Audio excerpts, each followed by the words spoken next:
Assalamualaikum warahmatullahi wabarakatuh. Isang magandang araw at isang mapagpalang araw po sa ating lahat, mga kapatid sa reliyong Islam. Alhamdulillah, mga kapatid sa reliyong Islam, ngayong araw na ito, ang ating tatalakayin ay patungkol naman sa kainaman o gantimpala ng sadaka sa buwan ng Ramadan.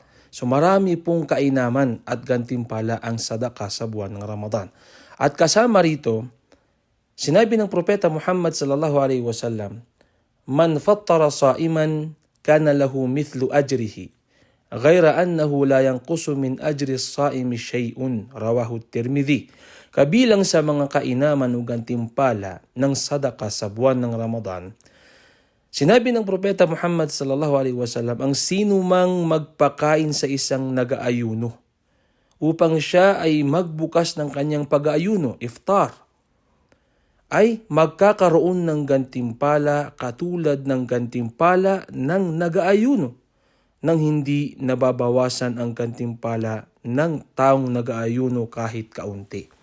So mga kapatid, sa buwan na ito, isa sa kainaman ng sadaka o gantimpala ng sadaka, sa tuwing ikaw ay magsasadaka o magpapakain ng mga nag-aayuno, ay ito ang kanyang gantimpala.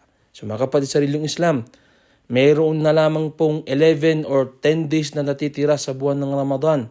Kung hindi ka man nakapagbigay ng sadaka o hindi ka man nakapagpakain ng mga nag-aayuno, meron pa tayong natitirang mga ilang araw na ikaw ay maaaring gantimpalaan ng doble-doble ng Allah subhanahu wa ta'ala. So wag po natin ito palagpasin. Sana po mapabilang tayo sa mga taong nagbibigay ng sadaka sa buwan ng Ramadan o nagpapakain ng mga nag-aayuno sa buwan ng Ramadan. Hanggang sa muli, dugtungan pa po natin ito insyaAllah. Assalamualaikum warahmatullahi wabarakatuh.